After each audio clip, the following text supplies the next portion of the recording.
আসসালামু আলাইকুম। আজ রান্না করব কাঁঠালের বিচি ধুলো পুঁই শাকের তরকারি।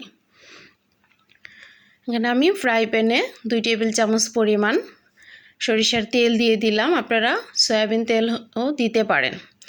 3 টেবিল চামচ পরিমাণ পেঁয়াজ কুচি দিয়ে দিলাম। পেঁয়াজটাকে নেড়েচেড়ে কিছুটা সময় আমি ভেজে নিব।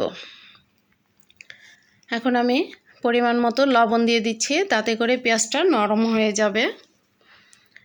এখন আমি এখানে 1 চা চামচ পরিমাণ হলুদের গুঁড়া ও 1 চা চামচ পরিমাণ মরিচের গুঁড়া দিয়ে দিলাম। এখন অল্প একটু পানি দিয়ে মশলাটাকে কষিয়ে নিব। মশলাটা যেন পুড়ে না যায়। এখন মশলাটা ভালোভাবে কষিয়ে নিতে হবে। আমার মশলাটা কষানো হয়ে যাওয়ার পর 1 বাটি পরিমাণ কাঁঠালের বিচি দিয়ে দিলাম। বিচিটাকে আমি আগেই ধুয়ে পরিষ্কার করে রেখে দিয়েছিলাম। কাঁঠালের বিচিটাকে নেড়েচেড়ে ভালোভাবে কষিয়ে নিতে হবে। এখন এখানে 1/2 কাপ পরিমাণ পানি দিয়ে দিলাম বিচিটা ভালোভাবে কষানোর জন্য। কিছুটা সময় ঢেকে রান্না করার পর দেখুন বিচিটা আমার একদম কষানো হয়ে গেছে। পুরোপুরি বিচিটা আমার সিদ্ধ হয়নি, তাই আমি একটু নেড়েচেড়ে 1 কাপ পরিমাণ পানি দিব। পানিটা দিয়ে নেড়েচেড়ে একটু মিশিয়ে নিয়ে আমি ঢাকনা দিয়ে ঢেকে কিছুটা সময় রান্না করে নেব।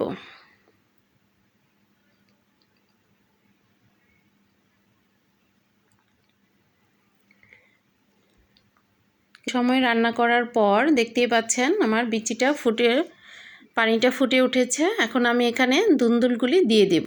আমি কিভাবে দুন্দুলটা কেটে নিয়েছি আপনারা দেখতেই পাচ্ছেন। দুন্দুলটাকে আমি আগেই ধুয়ে ভালোভাবে পরিষ্কার করে কেটে নিয়েছি। এখানে আমি 1 কেজি পরিমাণ দুন্দুল নিয়েছি। কাঁঠালের বিচি, দুন্দুল, পুঁই শাক এগুলি আপনারা আপনাদের ইচ্ছে মতো পরিমাণ মতো নিয়ে নেবেন, যার যেমন ইচ্ছে। এখন আমি কিছু সময় ঢাকনা দিয়ে ঢেকে রেখে দেব। কিছুটা সময় ঢাকার পর দেখুন দুন্দুলগুলি একদম নরম হয়ে গেছে। এখন আমি এখানে পুঁই শাকগুলি দিয়ে দিচ্ছি। পুঁই শাকটাকেও আমি আগেই কেটে ধুয়ে পানি ঝরিয়ে রেখেছিলাম।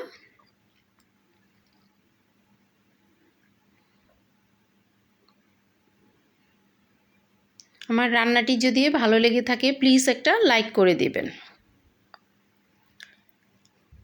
এখন পুঁই শাকটা দিয়ে দেওয়ার পর দেখুন কিছু সময় আমি রান্না করে নিয়েছি।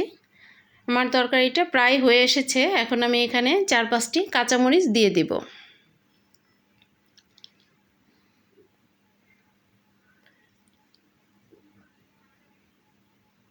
কাঁচামরিচটাকে আমি একটু মাঝখান দিয়ে হাত দিয়ে ভেঙে দিচ্ছি।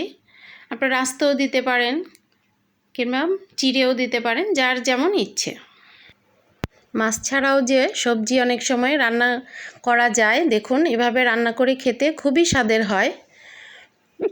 এই তো হয়ে গেল আমার পুঁই শাক কাঁঠালের বিচি তরকারিটা। যারা আমার ফেসবুক পেজ থেকে দেখছেন তারা লাইক ও ফলো দিয়ে পাশে থাকবেন। আর যারা আমার ইউটিউব চ্যানেল থেকে দেখছেন তারা আমার চ্যানেলটি সাবস্ক্রাইব করে পাশে থাকা বেল আইকনটি বাজিয়ে দিবেন, তাহলে আমি ভিডিও দেওয়ার সাথে সাথে নোটিফিকেশন চলে যাবে।